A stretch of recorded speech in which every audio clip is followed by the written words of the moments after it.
Welcome back to Smallville Season 11 at Comicstorian, your home for audio dramas of your favorite lore or storylines in comic books, video games, and movies.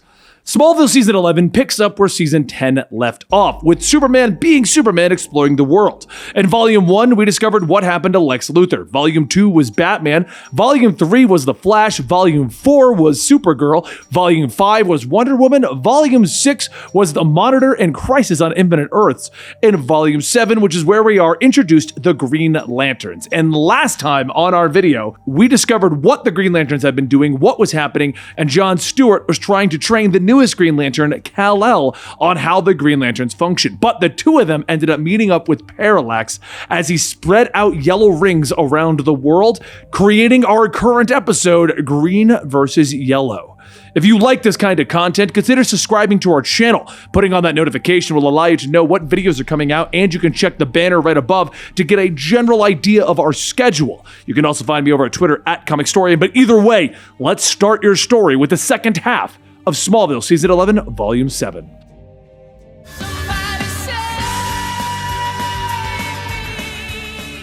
The yellow ring streaks through the darkness of space, falling down upon the planet Earth. Somewhere in the world, Jaime Reyes awakens, his blue beetle scarab giving him the warning. "What alien threat?" he whispers. "The one's heading right for us," Connor tells him from the other room, where the Titans are watching the yellow lights fall through the window. Scarab doesn't know what they are, Jaime tells him. "Neither do we. But I think we're about to get a real close look." One of the rings peels off, crashing through the window, and the Titans duck as the ring swirls around the room, spiraling around McGann for a moment, before claiming to be incompatible and streaking away. "We gotta get the watchtower online, now," Connor tells the team.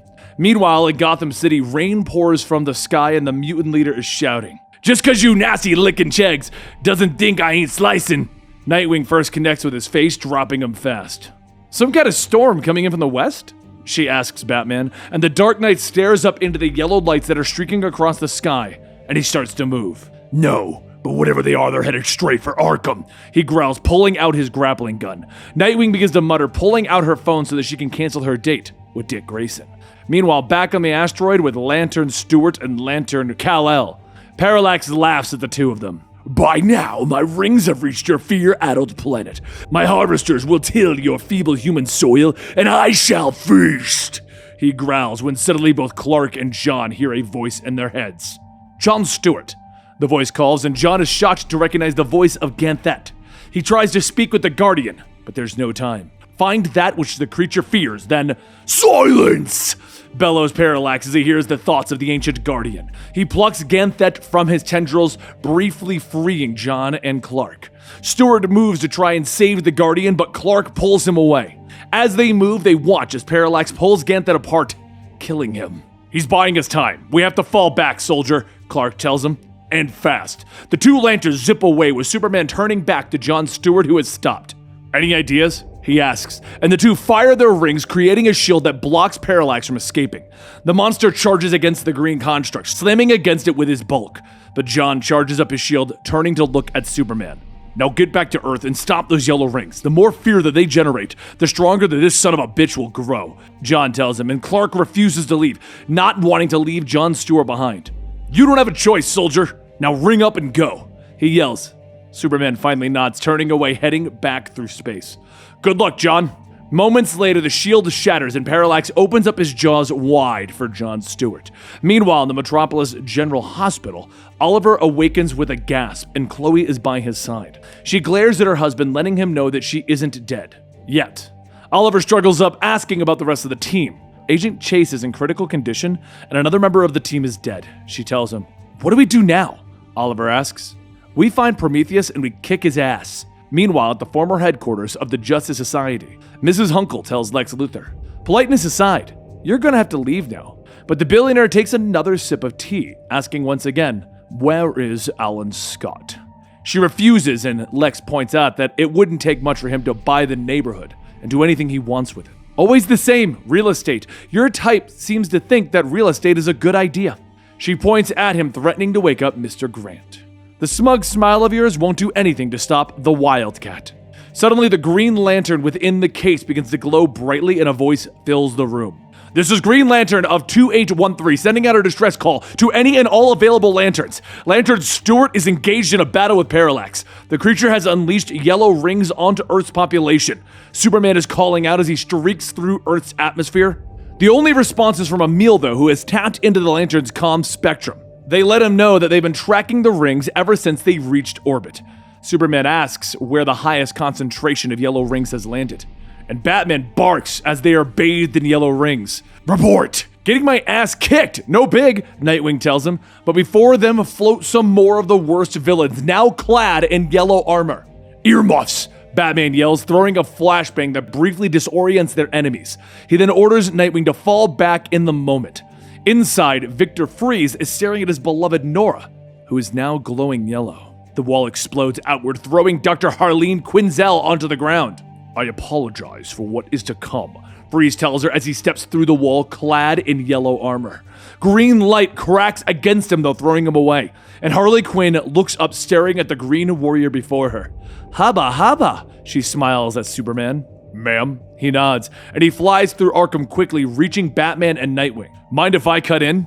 To help clean up your mess? Why not? Batman responds. Meanwhile, up in space, Parallax is chasing Jon Stewart around the asteroids as the Lantern does his best to stay ahead of the monster. You miss him, don't you? Hal Jordan. Jon turns, anger flashing across his face, creating a massive Hal Jordan that lashes out, punching the monster. I can bring your friend back to you, Jon Stewart. The monster whispers, unfazed by the attack. Jon pulls an asteroid free, throwing it at the creature. Rainer, Gardner, he continues. You use Hal to murder them, Jon screams back. I used Jordan to release them, and I can bring them all back to you, you know. Yellow light lashes out again, with Jon meeting it with his own green blast. Parallax laughs as he can sense the fear in Jon. He can feel it growing inside of him.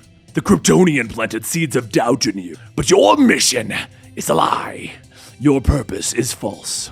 Jon's energy beam wanes, growing weaker. You've been deceived into giving your life away. Allow me to show you a new way to see things.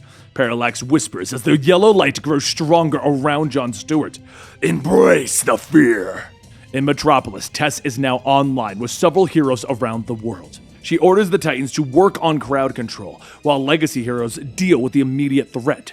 Oliver prepares to suit up, but Superman comes on the line telling Oliver to deal with the threats that aren't ring-related. Meanwhile, back at Arkham Asylum, he's fighting against the Man-Bat, who is now glowing in his own yellow armor. If there was more man than bat in there, I take no joy in this, he whispers, before throwing the monster against a roof. He then flies away. Arrow.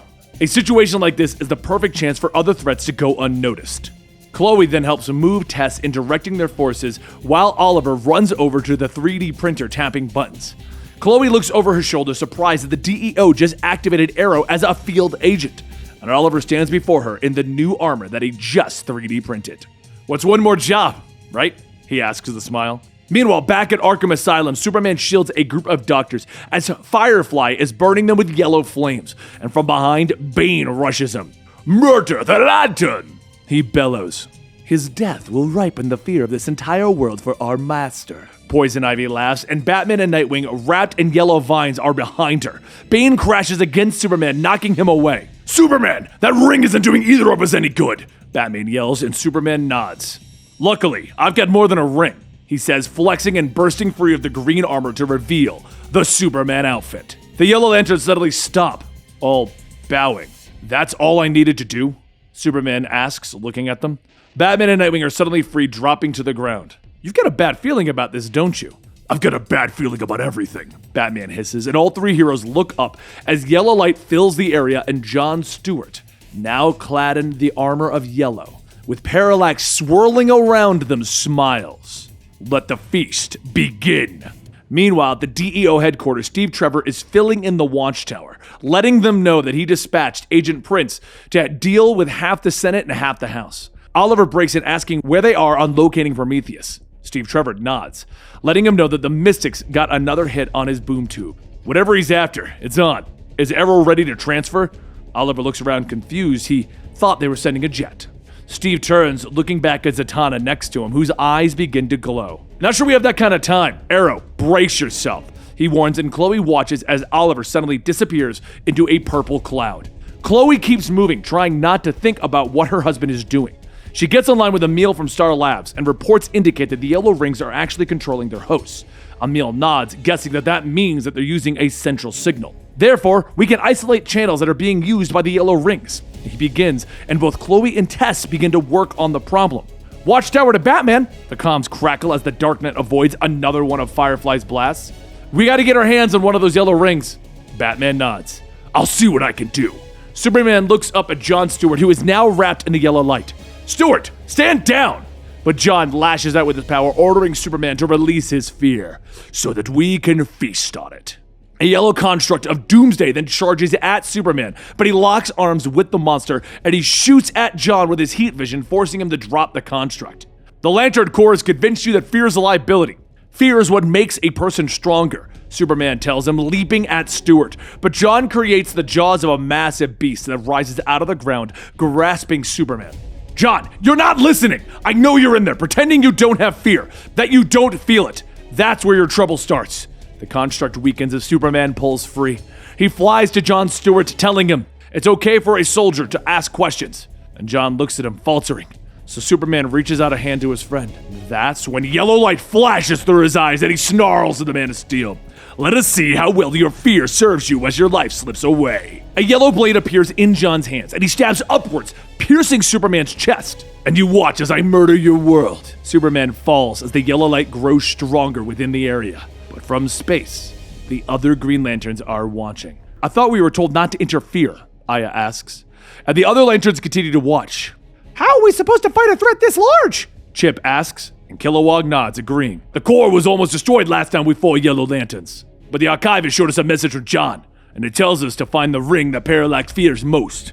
So we shall. He tells the others and the Lanterns move off. Meanwhile, in Fort Knox, a boom tube opens and Prometheus steps through with his goons. He levels a minigun at the guards, forcing them to scatter, but suddenly an arrow is fired, stopping the gun's rotation. I expected you to actually learn from our last. He begins as he sees Oliver standing before him in his armor. But Oliver this time doesn't hesitate, moving into the group, and he launches taser darts at Prometheus's men, dropping them fast. The villain moves in, kicking Oliver back against a stack of gold, and he asks why he doesn't care who he really is, or why he doesn't make some funny quips. Arrow moves fast, taking to the bricks and beginning to wail against Prometheus's face. He drops the building, holding him up by his uniform. You're right there, though. I should probably quip. Got your nose! He snarls as he headbutts the man, breaking through the armor. Prometheus drops to the floor, broken and beaten. Arrow to Trevor. Area secure.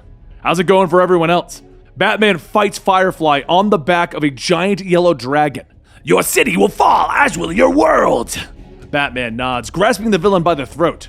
Parallax, I'd like to speak with Garfield for a moment. There is no Garfield, only fear. Well, if you see him, let him know.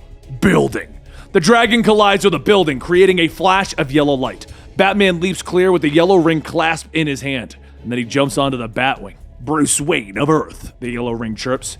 You have the capacity to harvest great fear. Batman holds the ring before his face, scowling at it. Take a deeper look. Let it linger.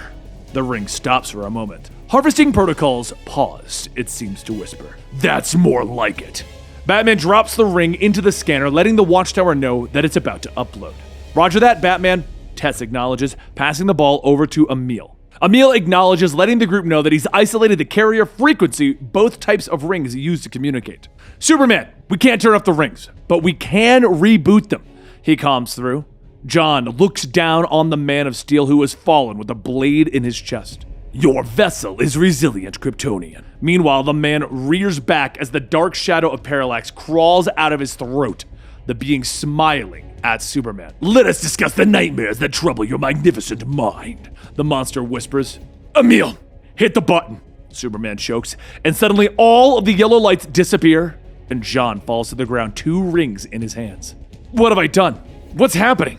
He questions, looking down at the rings, which both chime that they are resetting. We're leveling the playing field, Superman tells him, and the yellow blade disappears from his chest. Above them, the inmates that were flying suddenly begin to fall out of the sky as their yellow light is disappearing. Superman flies through the air, catching them all. But back on the ground, Parallax is still moving, chasing Jon through the rubble of Arkham. Even without my harvesters, this world has enough fear to feed me forever. He snarls.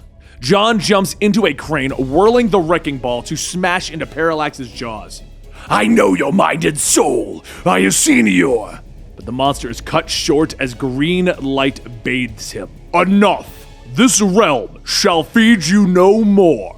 The green whale-like snake that is the physical embodiment of willpower bellows as it slams into Parallax. The two cosmic beings begin to thrash and fight, curling around each other. I see you got my distress call, Superman notes, watching the beings fight it out. He flies towards the light, ordering the other lanterns to stand down, and they all suddenly fall through, their lights disappearing as their rings reboot. What the grok? One of them mutters, as Jon explains that the rebooting the signal was the only way to stop the yellow lanterns. Superman slams into the two beings, throwing them back through the rift into the source before it closes. He ain't no boozer, is he? Kilowog notes. All in a day's work, folks. Superman smiles as he lands among the lanterns. And later, the Arkham inmates are escorted away with Jon asking Salak what the plan is now. I do not know, the alien archivist admits.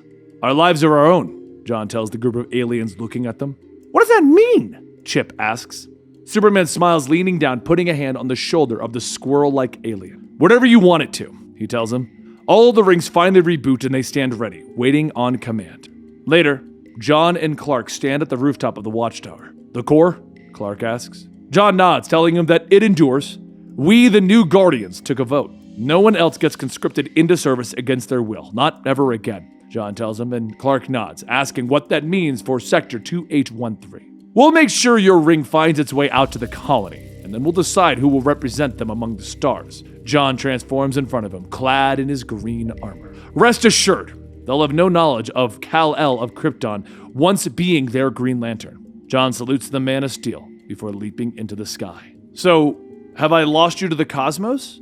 Lois asks, walking out onto the roof. Clark smiles, taking her in his arms. Not by a long shot. He offers to buy her that dessert that they missed the other night, but Lois smiles, telling him that it'll have to wait. They have one hell of a story to write. Green Arrow is back! Lex, meanwhile, is walking back into his office with Otis asking how it went with the Justice Society. You don't see a lantern on my desk, do you, Otis? Lex replies angrily. He tells Otis that he wants a list of everyone that was possessed by the yellow rings that came to Earth. They're already back in jail is my guess? Otis notes and Lex nods. That's the last place I need them to be, he tells his assistant, and he looks back at the pile of inert rings that are laying on his desk. I can't save this world alone. I'm going to need a team.